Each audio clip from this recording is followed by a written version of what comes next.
সর্দবাসী কেমন আছেন? আলহামদুলিল্লাহ আলহামদুলিল্লাহ। কারাগারের মধ্যে আছি। রাসূলুল্লাহ সাল্লাল্লাহু আলাইহি ওয়াসাল্লাম বলেছেন, আদ-দুনিয়া সিজনুল লিল মুমিন ওয়াল জান্নাতু লিল কাফির।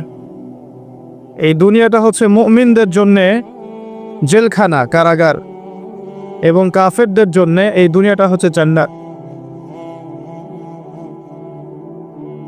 কারাগারে যারা দুই একবার থেকেছে আর কি, তারা হয়তো আমার এই কথা মর্মটা বুঝতে পারবে। একটা বিষয় হচ্ছে দিনের জন্যে গীবত, তহমত, সমালোচনা, জেলশুলি, ফাঁসি তাদের ভাগ্যেই নসিব হয় যারা হকপন্থী হয়। আর যারা বাতিলপন্থী তাদের সাথে এইসব পরীক্ষার কোনো সম্পর্ক নাই। তো আমরা দুনিয়াতে কারাগারে আছি। নবী সাল্লাল্লাহু আলাইহি ওয়াসাল্লাম বলছেন, কারাগারের অবস্থা হচ্ছে এমন যেখানে আপনি নিজের মন গড়া প্রবৃত্তির অনুসরণ করতে পারবেন না, যা ইচ্ছা তাই করতে পারবেন না। সব কিছু রুটিন মাফিক আপনাকে করতে হবে, নিয়ম শৃঙ্খলা মেনে চলতে হবে। তো আমরা যারা পৃথিবীতে আছি, উম্মতে মুহাম্মাদির কথা বলছি, যারা মুসলিম মুমিন, আমরা এই দুনিয়াতে কারাগারে আছি। তার মানে এই দুনিয়াতে আমাদের ইচ্ছার, আল্লাহ পাকের ইচ্ছার বাহিরে আমাদের ইচ্ছার কোনো স্বাধীনতা নাই। আল্লাহ পাকের ইচ্ছার বাহিরে, তার রাসূলের ইচ্ছার বাহিরে আমাদের ইচ্ছার কোনো স্বাধীনতা নাই। আল্লাহ এবং তার রাসূল যখন যেটা করতে বলেছেন, যেভাবে করতে বলেছেন, হুবাহু সেইভাবে করার নাম হচ্ছে ইসলাম। আর যদি আমি এই দুনিয়ার কাফের হই, তাহলে আমি স্বতন্ত্র স্বাধীন, আমি যা ইচ্ছা তাই করতে পারি। আমি চাইলে মদ খেতে পারি, সুদ খেতে পারি, জেনা করতে পারি, দুর্নীতি করতে পারি, অন্যের সম্পদ আত্মসাৎ করতে পারি, বেপরদায় চলতে পারি। এটা কাদের জন্য শোভা পাবে? যারা এই দুনিয়াতে কাফের। কারণ কাফেরদের জন্য দুনিয়াটাই হচ্ছে জান্নাত। আর আমরা সত্যিকারের জীবনটা পাবো আমাদের মৃত্যুর পর ইনশাআল্লাহ। এখন আছি দুনিয়ায় মুসাফিরের মতো। এটা হচ্ছে কর্মক্ষেত্র, শস্যক্ষেত, আর কবরে হবে ঘুম ইনশাআল্লাহ তাআলা। আমি একটা তাফসীর পড়ছিলাম, সূরাতুল ওয়াকিয়া। এই সূরার আসলে জ্ঞানের তো কোনো শেষ নাই। এই পর্যায়ে এসে আমার কাছে মনে হয় যে আমি ইসলামের হয়তো 5 থেকে 10% জ্ঞানও এখন পর্যন্ত অর্জন করতে পারি নাই, সত্যিই পারি নাই। তাই আমি নিজে অনেকটা ইতস্তত বোধ করি যে আমি মানুষকে আসলে কি শেখাবো। আমি ফিল করি যে আমি কোরআন কারীম, হাদিস, ইসলাম, আকীদা, ফিকহ, এই যে একটা সমুদ্র আছে, এই জ্ঞান সমুদ্রে কেবল ডুব দিয়েছি, এখান থেকে এখনো মণিমুক্তা আহরণ করতে পারি নাই। একটা হাদিসে পড়ছিলাম, জান্নাতের মধ্যে বড়ই গাছ থাকবে। কি গাছ? বড়ই গাছ। সাহাবী একজন বলছেন, বড়ই গাছে তো কাঁটা থাকে ইয়া রাসূলুল্লাহ, তো সেখানেও কি কাঁটা থাকবে? নবীজি বলছেন, না, সেই বড়ই গাছে কাঁটা থাকবে না, বরং সেখানে কাঁটার জায়গায় ফল থাকবে। কি থাকবে? ফল থাকবে। এবার নবীজি যে কথাটা বলছেন, এটা শুনে আমি বিস্মিত হয়ে গেলাম যে এই হাদিস তো কখনো পড়ি নাই। নবীজি বলছেন সাল্লাল্লাহু আলাইহি ওয়াসাল্লাম যে এক একটা বড়ইয়ের মধ্যে আল্লাহ রাব্বুল আলামিন 72টা করে রং দিবেন ইনশাআল্লাহ। যে রংগুলো এবং স্বাদগুলো একটা থেকে আরেকটা আলাদা। তো দেখুন কত যে জ্ঞান আছে। এই যে জান্নাত, যেখানে আপনি অনন্ত জীবন পাবেন, আল্লাহ পাক আপনার প্রতি সন্তুষ্ট হবেন, রাদিয়াল্লাহু আনহু রাদু আন খালিদিনা ফিহা আবাদা। এই যে আয়াতগুলো আছে, জান্নাতে আপনি চিরস্থায়ী জীবন পাচ্ছেন, আল্লাহর দিদার পাচ্ছেন, আল্লাহ পাকের সন্তুষ্টি পাচ্ছেন, হৃদয় পাচ্ছেন। সেখানে আপনি সৎকর্মশীল বান্দাদের সাথে অনন্তকাল থাকতে পারবেন। হুরে নেঈন থাকবে আপনার জন্য, শারাব, গিলমান, জান্নাতের ফলমূল। সবচেয়ে বড় কথা, সেখানে মৃত্যু, কোনো কষ্ট, ক্লেশ আপনাকে স্পর্শ করবে না। এই যে অনন্ত জীবন, এই জীবনটার জন্যই আমরা এই দুনিয়ার কারাগারে পরীক্ষা দিচ্ছি মাকে। এই দুনিয়ার কারাগারে কি করছে ভাই? পরীক্ষা দিচ্ছে। আসল জীবনটা শুরু হবে মৃত্যুর পর। তো এই পরীক্ষায় যারা পাশ করবে ইনশাআল্লাহ তাআলা, অনন্তকালের জীবনে তারা সুখী হবে ইনশাআল্লাহ তাআলা। আর এই পরীক্ষায় যারা ফেল করে যাবে, অনন্তকালের জীবনে তাদের স্থান হবে চিরস্থায়ী জাহান্নাম। আল্লাহ পাক আমাদেরকে হেফাজত করুন, আমিন। আল্লাহুম্মা ইন্না নাসআলুকাল জান্নাতা ওয়া নাউযু বিকা মিনান নার, সকলেই বলে আমিন। তো এই কারাগারের জীবনে থাকতে গিয়ে কখনো কখনো এমন কিছু ঘটে যে বিস্ময় বোধ করতে হয়। যেমন এখন আমি যে মাঠে বসে আছি, আপনাদের সাথে কথা বলছি, আজকে থেকে 20 বছর আগে আমি এই মাঠে খেলাধুলা করতাম। কথা বুঝতে পারছেন? বিশ্বাস করলেন না? আজকে থেকে 20 বছর আগে আমি এই মাঠে খেলাধুলা করেছি। এমনকি একদিন আমার বাবা আমাকে বলেছিলেন, এবং আমি খেলাধুলা খুব পছন্দ করতাম, এবং আপনারা জানেন যে আমি খেলাধুলার সাথে ছিলাম, অনেক দূর পর্যন্ত খেলেছি আলহামদুলিল্লাহ। তো আমার বাবা আমাকে বলছিলেন যে খেলাধুলা করতে যেতে ইচ্ছা করছে। আমি বললাম যে হ্যাঁ। তো আমার মনে আছে ঠিক ওই যে ছেলেগুলো যেখানে দাঁড়িয়ে আছে ওই জায়গাটাতে আমি খেলছিলাম। আমার ব্যাচমেট যারা আছেন এখানে উপস্থিত হয়তো তারা জানবেন বিষয়টা। ক্রিকেট, অবশ্যই ক্রিকেট। আর ক্রিকেট খেললে আমি ব্যাটিং করতাম, বোলিং করতাম না। ব্যাটিং করেই পালাতাম, ফিল্ডিং করতাম না, এত খাটনির মধ্যে নাই। তো খেলতে খেলতে শুনলাম যে বাসায় আমার বাবা মারা গেছেন, ইন্না লিল্লাহি ওয়া ইন্না ইলাইহি রাজিউন।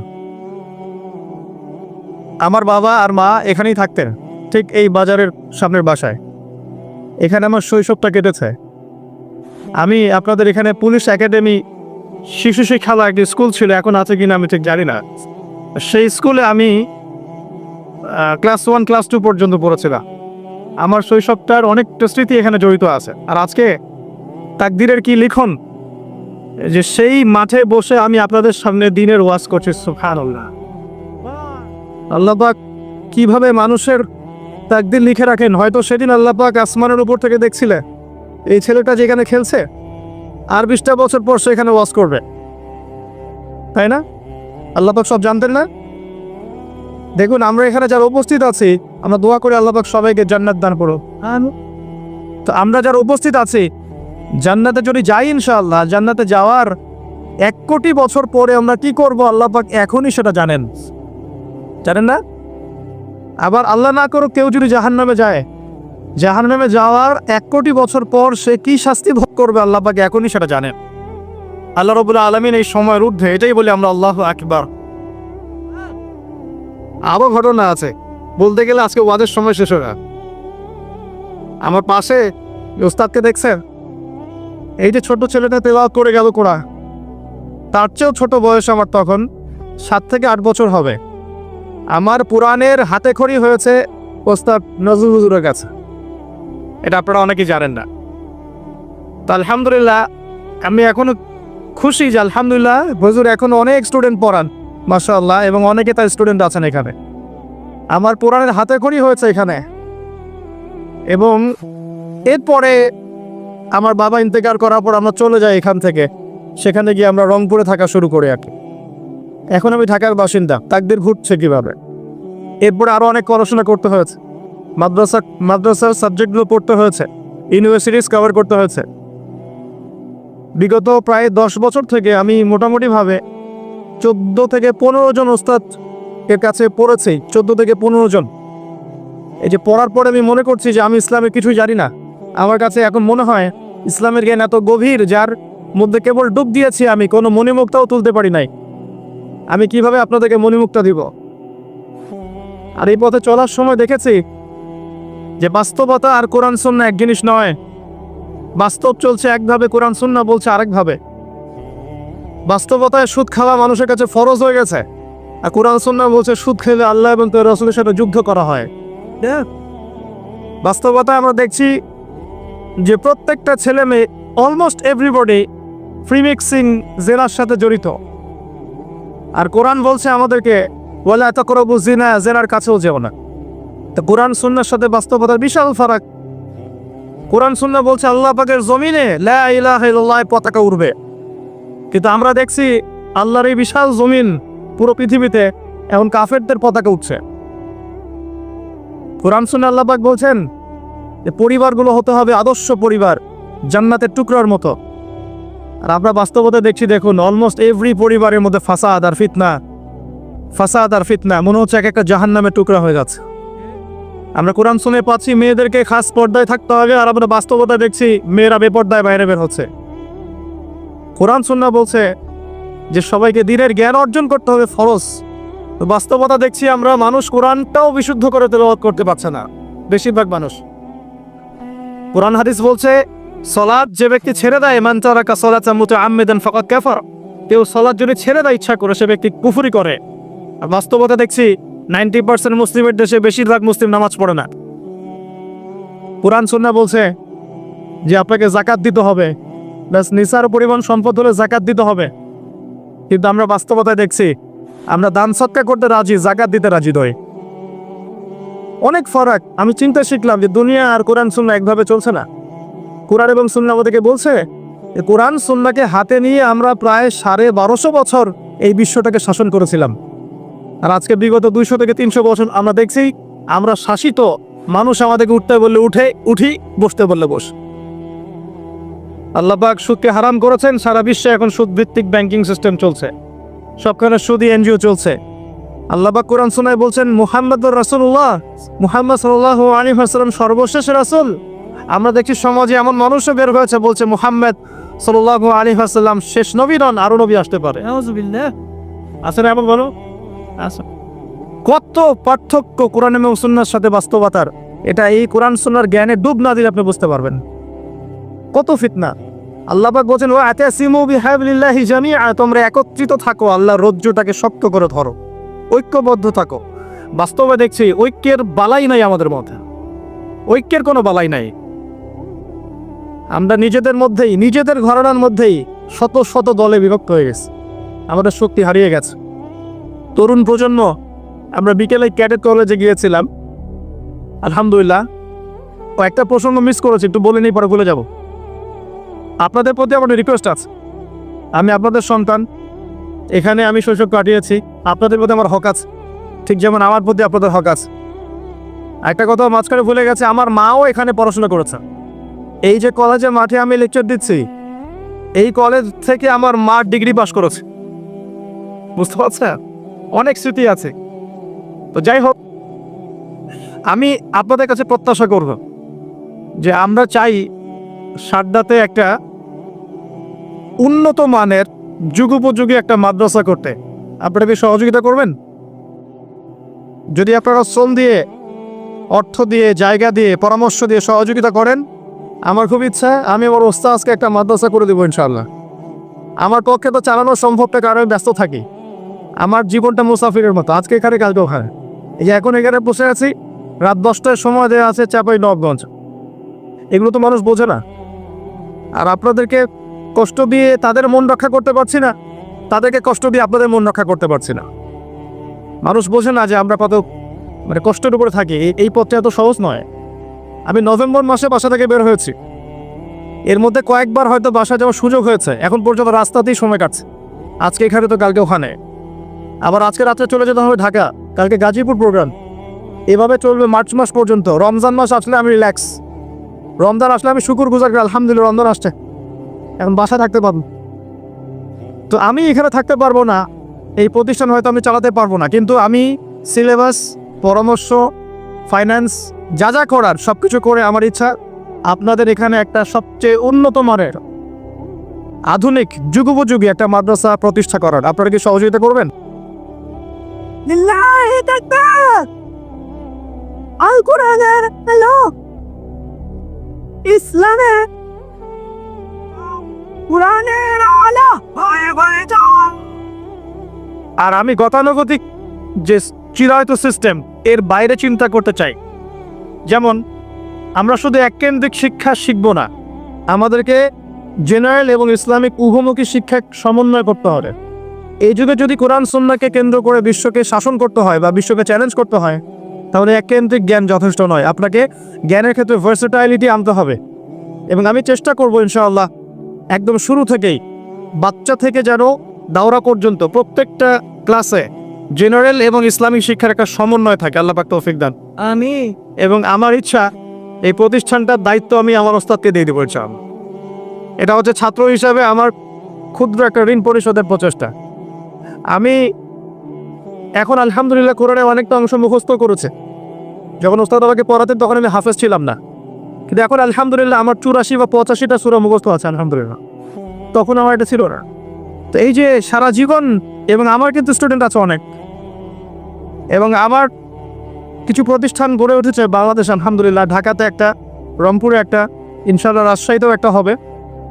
আর আল্লাহ যদি চান তাহলে সমুদ্রের পরে কক্সবাজার, সেখানেও ইনশাআল্লাহ একটা প্ল্যান চলছে ইনশাআল্লাহ। তো এখানে আরও কিছু কোর্স আমি লঞ্চ করার চেষ্টা করেছি, যেখানে একজন জেনারেল শিক্ষিত ভাই 1 বছরের মধ্যে ইসলামের বেসিক 6টা সাবজেক্ট শিখবেন ইনশাআল্লাহ। আমি বলছি না আপনারা মুফতি মুহাদ্দিস হয়ে যাবেন, খালি বেসিক নলেজগুলো শিখবেন ইনশাআল্লাহ। কোরআন, হাদিস, আকিদা, ফিকহ, ইসলামের ইতিহাস এবং রাসূল সাল্লাল্লাহু আলাইহি ওয়াসাল্লামের সিরাত, এই 6টা মেজর সাবজেক্ট আপনাকে শেখানো হবে 1 বছর ইনশাআল্লাহ। 1 বছর পর আপনি ফিল করবেন যে 1 বছর আগে আপনি যা জানতেন 1 বছর পর আপনার জ্ঞানটা অনেক বেশি আলহামদুলিল্লাহ। এবং দাওয়া ট্রেনিং কোর্স চালু করতে হবে যাতে করে দায়ীদেরকে তৈরি করা যায়, এবং উভমুখী শিক্ষার সমন্বয় দরকার। আপনি যদি কোরআন সুন্নাহয় দক্ষ হন আলহামদুলিল্লাহ, কিন্তু সমসাময়িক জ্ঞানগুলো না থাকে তাহলে আপনি কোরআন সুন্নাহকে হাতে নিয়ে পশ্চিমা বিশ্বকে চ্যালেঞ্জ করতে পারবেন না। আবার যদি শুধু জেনারেল শিক্ষায় শিক্ষিত হন, যেমনটা আমরা হচ্ছি, এখানে ইসলামের বেসিক বিষয়গুলো না থাকে, নামাজ, কালিমা, তাওহীদ, আকীদা, ফিকহ, হ্যাঁ, এই যে বেসিক বিষয়গুলো, কোরআন তেলাওয়াত, আরবি ব্যাকরণ, আরবি ভাষা, হাদিস, এগুলো না থাকলে কিন্তু আপনি শুধু জেনারেল শিক্ষা দিয়ে পরকালে পার পাবেন না। তো এখানে একটা মেরুকরণ আছে, এটাকে হারমোনিয়াসলি কানেক্ট করতে পারলে ইনশাআল্লাহ তাআলা আশা করা যায় আমরা কিছু করতে পারি না পারি, আমাদের পরবর্তী প্রজন্মটা ইসলামকে নিয়ে আল্লাহর জমিন, আল্লাহর দিন কায়েম করবে ইনশাআল্লাহ। এখন জ্ঞানের বিপ্লব দরকার, এখন দরকার জ্ঞানের বিপ্লব, সবচেয়ে বেশি দরকার জ্ঞানের বিপ্লব। আল্লাহ রাব্বুল আলামিন তার নবীকে প্রথম যে আয়াতটা নাযিল করেছেন সেটা কি ছিল? ইকরা বিসমি রাব্বিকাল্লাযী খালাক, পড়ুন আপনি আপনার রবের নামে যিনি আপনাকে সৃষ্টি করেছেন। তো এই জ্ঞানের চর্চা আল্লাহ পাক আমাদের সবাইকে করার তৌফিক দান করুন, জ্ঞানের বিপ্লব ঘটানোর তৌফিক দান করুন। এই যে ক্যাডেট কলেজে যান যখন, মনটা ভালো হয়ে যাবে। এত সুন্দর টিপটাপ পরিপাটি গোছানো একটা প্রতিষ্ঠান, ভালো লাগে না? তো মাদ্রাসায় এমন করা যাবে না? মাদ্রাসাগুলো খুব সুন্দর করে ডিসিপ্লিন এনে তারা যেভাবে রুটিন করে বাচ্চাদেরকে চালায়, সেই ভোরবেলা ওঠে, শেষ রাত্রে ওঠে, ফজরের নামাজ জামাতে করে, এক্সারসাইজ করে, আবার নাস্তা খায়, আবার পড়তে বসে, আবার ক্লাস করে, 5 বেলা তারা খাবার দেয়, হাইজেনিক খাবার দেয়, ভালো খাবার দেয়, খেলাধুলোর সময় দেয়, কত সুন্দর সিস্টেম। এর শৃঙ্খলাই সব কিছু কিন্তু। আর কোরআন সুন্নাহ সবচেয়ে বেশি শৃঙ্খলা শেখাবে আমাদেরকে ইনশাআল্লাহ। তো এরকম করে মাদ্রাসাগুলো তৈরি করা যাবে না ইনশাআল্লাহ? আপনারাও সহযোগিতা করেন ইনশাআল্লাহ। সাদ্দাবাসীকে এমন কিছু উপহার দেওয়ার ইচ্ছা আমার আছে। যদি আজকে না পারি, কালকে না পারি, পরশু দেওয়ার চেষ্টা করবো ইনশাআল্লাহ। তবে একা কিছুই করতে পারবো না, যদি আপনাদের সহযোগিতা থাকে তাহলে হয়তো করা যাবে ইনশাআল্লাহ। আল্লাহ রাব্বুল আলামিন আমাদেরকে জ্ঞানের বিপ্লব ঘটানোর তৌফিক এনায়েত করুন, আমিন। মূল কথায় আসি প্রিয় ভাইরা, আমরা যারা এখন এই দুনিয়াতে আছি, নিঃসন্দেহে এটা আমাদের চিরস্থায়ী গন্তব্য নয়। কথা ঠিক না বোন? আচ্ছা, আল্লাহ রাব্বুল আলামিন কি বলছেন সূরা যারিয়াতের 56 নম্বর আয়াত একটু দেখি।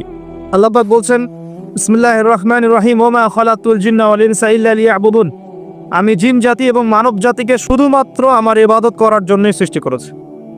তাহলে দুনিয়াতে আসার যে সৃষ্টি তত্ত্ব বা সৃষ্টি দর্শন, সেটা কি বলেন?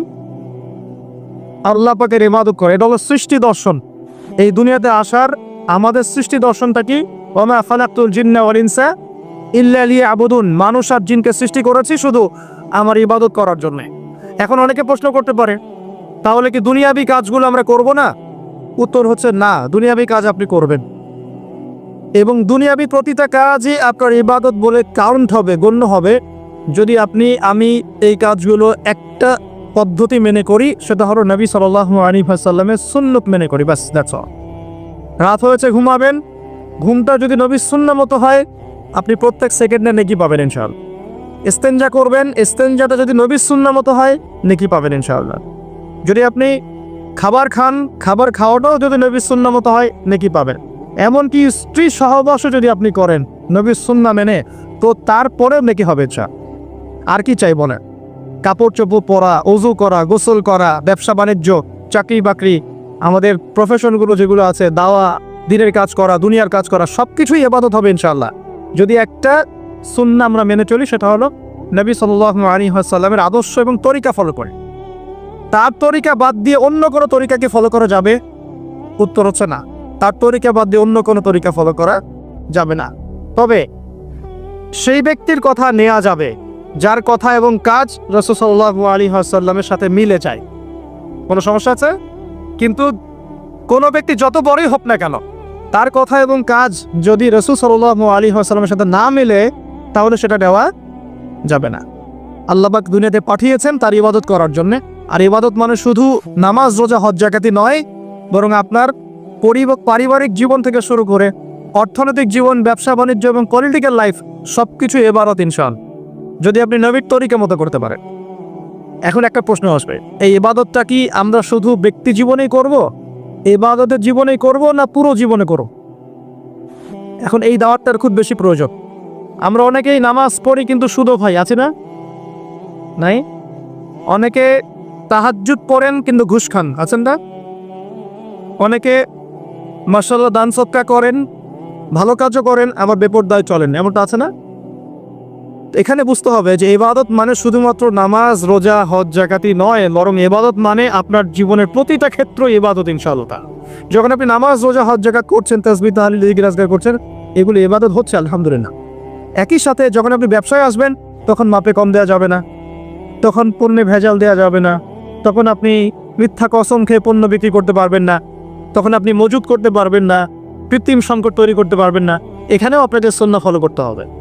যদি এখানে গিয়ে আপনি রাসূলের সুন্নাহ ফলো না করেন, আল্লাহর বিধান আপনি না মানেন, তাহলে ইবাদত বন্দেগীর জীবনে লা ইলাহা ইল্লাল্লাহ থাকলেও ব্যবসা বাণিজ্যের জীবনে লা ইলাহা ইল্লাল্লাহ নাই। আমার কথা কি বোঝা যায়? একটু হলেও কি বোঝা যায়? আচ্ছা, আবার পারিবারিক জীবনে গেলেন, সেখানে আপনার সন্তান নামাজ পড়ছে না, আপনার মেয়েরা পর্দা করে না, স্ত্রীরা পর্দা করে না, তাহলে পরিবারের জীবনে লা ইলাহা ইল্লাল্লাহ মুহাম্মাদুর রাসূলুল্লাহ কিন্তু নাই, ইবাদতের ক্ষেত্রে আছে। আবার আপনি সমাজ জীবনে গেলেন, এখানে আপনি আল্লাহর বিধানকে পাশ কাটিয়ে বা আল্লাহর বিধানকে বাদ দিয়ে পশ্চিমাদের বিধান চর্চা করছেন, তার মানে এই জীবনে কিন্তু লা ইলাহা ইল্লাল্লাহ নাই। তো লা ইলাহা ইল্লাল্লাহ মুহাম্মাদুর রাসূলুল্লাহ কি শুধুমাত্র নামাজেই, না পুরো জীবনে পালন করতে হবে? এটাই হচ্ছে সেই আয়াতের ব্যাখ্যা। আল্লাহ পাক বলেন উদখুলু ফিস সিলমি কাফা, তোমরা পরিপূর্ণরূপে ইসলামে প্রবেশ করো। এখন ইসলামে পরিপূর্ণ প্রবেশের মানে হচ্ছে জীবনের একটা ক্ষেত্র নয়, জীবনের সমস্ত ক্ষেত্রেই কোরআন এবং সুন্নাহকে ফলো করতে হবে। আল্লাহ পাক আমাদের সবাইকে তৌফিক এনায়েত করুন, আমিন। এখন এই ইসলাম ছাড়া কি অন্য কোনো দিন আল্লাহর কাছে গ্রহণযোগ্য হবে? আল্লাহ পাক কি বলছেন শুনুন। আল্লাহ পাক বলছেন ওয়া মা ইয়াবতাগি গায়রাল ইসলামি দীনান ফালা ইউকবাল মিন, কেউ যদি ইসলাম ছাড়া অন্য কোনো দিন তালাশ করে, কোশ্চিন কালেও সেটা আল্লাহর কাছে কবুল করা হবে না। কোনটা কবুল করা হবে? আল্লাহ পাক বলছেন ইল্লা দীন ইনদাল্লাহিল ইসলাম, আমার কাছে, আল্লাহর কাছে, নিশ্চয়ই আল্লাহর কাছে একমাত্র গ্রহণযোগ্য দিন হচ্ছে কি? বলেন ইসলাম। তাহলে ইসলাম আল্লাহর কাছে একমাত্র গ্রহণযোগ্য দিন, এটা বাদ দিয়ে অন্য কোনো দিন কবুল হবে না। কেউ যদি তালাশ করে তাহলে সে ক্ষতিগ্রস্ত হবে। এবং এই ইসলামের মূল ভিত্তি হচ্ছে কোরআন এবং সুন্নাহ। এবং এই কোরআন সুন্নাহকে আমরা শুধু জীবনের এক ক্ষেত্রে বাস্তবায়ন করলে হবে না, সামগ্রিক জীবনে বাস্তবায়নের চেষ্টা করতে হবে। আল্লাহ পাক সবাইকে তৌফিক এনায়েত করুন, আমিন। এবার আসেন যে এর ভিত্তিগুলো কি কি, এটা আমরা পাবো অন্য একটা হাদিস থেকে।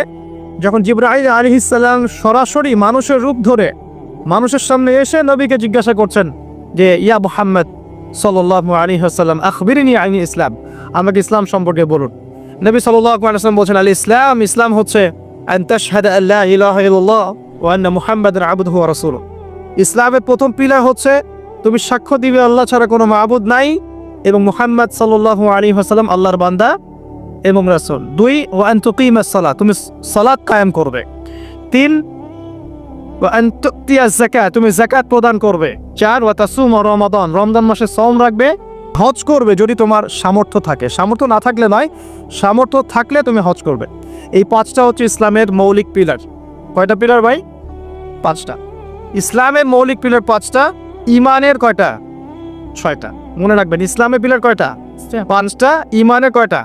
6টা। ইমানের 6টা হচ্ছে 1 আল্লাহর বিশ্বাস, 2 ফেরেশতা মণ্ডলীতে, 3 আল্লাহ কিতাবগুলোতে, আসমানি কিতাবসমূহ, 4 নবী রাসূলগণ, 5 পরকাল এবং 6 তাকদীর বা ভাগ্যের ভালো মন্দ। এই 6টার প্রতি মনে বিশ্বাস করলে, মুখে স্বীকার করলে এবং কাজে বাস্তবায়ন করলে একজন ব্যক্তি মুমিন হয় আলহামদুলিল্লাহ। ঠিক আছে? তো ইসলামের 5টা ভিত্তি থেকে একটু তাকাই আমরা, এক নজর দেই। প্রথমটা কালিমা। আমরা কি সবাই কালিমার মর্ম হাকিকত বুঝি? যখন থেকে লা ইলাহা ইল্লাল্লাহ পড়েছেন আপনি বাধ্য যে আল্লাহ পাকের বিধান বাদ দিয়ে আপনি অন্য কোথাও যেতে পারবেন না। এটা লা ইলাহা ইল্লাল্লাহের একটা মৌলিক কথা। লা ইলাহা ইল্লাল্লাহ বলেছেন মানে আল্লাহর সাথে আপনি শিরক করতে পারবেন না। মুহাম্মদুর রাসূলুল্লাহ যখন বলেছে তার মানে আপনি সুন্নতের বাইরে কোনো বেদাত করতে পারবেন না। আমি বুঝতে পারছি, যখন লা ইলাহা ইল্লাল্লাহ বলেছে ওরা যাবে না, আল্লাহর বিধানের বাইরে যাওয়া যাবে না। যখন মুহাম্মদুর রাসূলুল্লাহ বলেছেন তখন নবীর তরিকা সুন্নত বাদ দিয়ে অন্য তরিকার বেদাতে যাওয়া যাবে না। এখন আমরা তো দুঃখজনক যে আমরা আসলে মুসলিম পরিবারে জন্মগ্রহণ করেছি ঠিকই, কিন্তু আমরা শিরক বুঝি না। কি বুঝি না? শিরক বুঝি না। এখন মুসলিমরা আল্লাহ ছাড়া অন্য কারো কাছে চায় না। মুসলিমরা আল্লাহ ছাড়া অন্য কাউকে সেজদা করে। মুসলিমরা আল্লাহ ছাড়া অন্য কারো জন্য নজর মানত করে। মুসলিমরা গায়রুল্লাহর নামে এখন জমাই কিন্তু করে, হাতে বালা করে ঘোরে, খুলে না। কেন? খুললে তার ক্ষতি হয়ে যাবে এই ভয়ে। মুসলিমরা এখন ছবি মূর্তির উপাসনা শুরু করেছে, করে নাই? করেছে কি করে নাই? এবং কোনো কোনো ক্ষেত্রে এগুলোকে প্রতিষ্ঠা করার প্রয়াস দেখা যাচ্ছে সমাজের নিয়ে। আরও আছে, মুসলিমরা এখন ভাগ্য গণকের কাছে যায় না? এ হাত দেখে দাও, ভাগ্য দেখে দাও। মুসলিমরা রাশি ফলে বিশ্বাস করে, রাশি ফল, অমুকের রাশি কি, তমুকের রাশি কি, আজকে কি হবে, কালকে কি হবে, তাই না? এগুলো তো বিশ্বাস করে। মুসলিমরা যুগ বা সময়কে গালি দেয়। মুসলিমরা বাতাসকেও গালি দেয়। মুসলিমরা অনেক সময় দেখা যায় আল্লাহ ছাড়া অন্য কারো কাছে দোয়াও করে এবং আশা করে যে অন্য কোনো মৃত মানুষ তাকে সন্তান দিতে পারবে, পরকালে পার করায় দিবে। এগুলো মুসলিমরা ভাবে না? এই শিরকগুলো সমাজের মধ্যে নাই। সমাজে এখন একটা নতুন শিরক আসছে, নতুন না আসলে এটা প্রাচীন, কিন্তু এখন চর্চা বেড়েছে, চর্চাটা খুব বেড়েছে। এটা হচ্ছে এই যে তাবিজ কবজ কুফরি কালাম করার শিরক। এটা করে না? তাবিজ করা, কবজ করা, এই যে জাদুটোনা বানটোনা করা, এই কাজগুলো মানুষ করে না? এগুলো যে ব্যক্তি করবে সে ব্যক্তি মুশরিক হয়ে যাবে, শিরক করে ফেলবে। আর একটা আধুনিক শিরক আসছে। কি শিরক? আধুনিক। এটা আধুনিক কেন বললাম? এটা এই যে 1200 বছর থেকে এই শিরকটা খুব কম ছিল। বিগত 200-300 বছর থেকে এই শিরকটা একদম আকাশচুম্বী। সেটা হলো যে মুসলিমরা মানে অমুসলিমদের আদর্শ ধারণ করছে, আর অমুসলিমরা চাপিয়ে দিচ্ছে যে আল্লাহ পাক যেগুলো হালাল করেছেন সেগুলো তারা হারাম করে দিচ্ছে, আর আল্লাহ পাক যেগুলোকে হালাল করেছেন সেগুলো, আল্লাহ পাক যেগুলো হারাম করেছেন ওগুলো তারা হালাল করে দিচ্ছে। মানে আল্লাহর হালালকে মানুষ হারাম করছে, আল্লাহর হারামকে হালাল করে দিচ্ছে, মানে অপোজিট করছে। তো এই কাজটাকে মুসলিমরা করছে না এখন। একটু বলেন তো, সুদ কি হালাল না হারাম? আমরা এটাকে হালাল করি নাই, বরং ফরজ করে নিয়েছে। মাদক দ্রব্য কি হালাল না হারাম? আচ্ছা, হারাম যদি হয় তা আমরা কেন খাচ্ছি? আমরা হালাল করছি কেন? আমরা কেন হালাল করছি? জিনা ব্যভিচার কি হালাল না হারাম? আমাদের কাছে ফ্রি মিক্সিংটা এখন কমন। ফ্রি মিক্সিং অ্যাফেয়ার্সগুলো কমন। অ্যাফেয়ার্স করে না এমন ছেলেপিলে খুঁজে পাওয়া যায় না। অপসংস্কৃতি অনুসরণ করা আমাদের জন্য কি হালাল না হারাম? আর আমাদের যত সংস্কৃতি দেখবেন বেশিরভাগই দেখবেন বাইরের সংস্কৃতি, বাইরে থেকে আমদানি করা বস্তা পথে সংস্কৃতি আমাদের। এই যে কয়দিন আগে ওয়ার্ল্ড কাপ শেষ হয়ে গেল, এই ওয়ার্ল্ড কাপ কি আমাদের সৃষ্টি করা নাকি অন্যদের? আমি একটা হিসাব করেছিলাম, একটা লেকচারে বলেছিলামও, এখন অনলাইনে আসে নাই। এই ওয়ার্ল্ড কাপ যে সবগুলো ম্যাচ দেখেছে, মানে কয়টা ম্যাচ? 64টা ম্যাচ মনে হয়।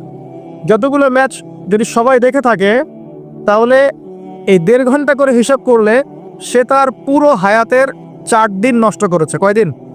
4 দিন। শুধুমাত্র একটা ওয়ার্ল্ড কাপ তোমার জীবনের 4 দিন নষ্ট করে ফেলেছে। মানে তোমার হায়াত যদি হয় 30 দিন, তোমার হায়াত এখন আছে 26 দিন। ভয়ঙ্কর না বিষয়টা? যদি হায়াত হয়ে থাকে এখন বাকি থাকে 30 দিন, এখন বাকি আছে তোমার 26 দিন। 4 দিন চলে গেছে, টের পাও নাই তুমি। আর 100 জন মানুষ যদি 4 দিন করে হায়াত হারায়, তাহলে 100 জন মানুষের 400 দিন তারা শেষ করে ফেলেছে। 1000 জনের 4000 দিন, 1 লক্ষ জনের 4 লক্ষ দিন, 1 কোটি মানুষের 4 কোটি দিন। পুরো বিশ্ব থেকে এরকম কোটি কোটি দিন বছর তারা নিয়েছে একটা ওয়ার্ল্ড কাপ দিয়ে। আল্লাহ পাক আমাদেরকে পাঠিয়েছিলেন কেন? আল্লাহর ইবাদত করার জন্য। শুধু ইবাদত নয়, আমাদের আরও একটা দায়িত্ব আছে। ওই দায়িত্বটার সাথে ওদের এই চক্রান্তগুলো সম্পর্কিত। দায়িত্বটাকে বলে নেই। আল্লাহ পাক আমাদেরকে দায়িত্ব দিয়েছেন আল্লাহ পাকের জমিনে আল্লাহ পাকের দিনটাকে প্রতিষ্ঠা করা। জানেন আল্লাহ পাক কি দায়িত্ব দিয়েছেন? আল্লাহর জমিনে আমরা দিনটাকে প্রচার প্রসার করব এবং প্রতিষ্ঠা করব। আল্লাহ পাক বলছেন, কুনতুম খায়রা উম্মাহ, তোমরা হচ্ছে শ্রেষ্ঠ জাতি। কারা তোমরা?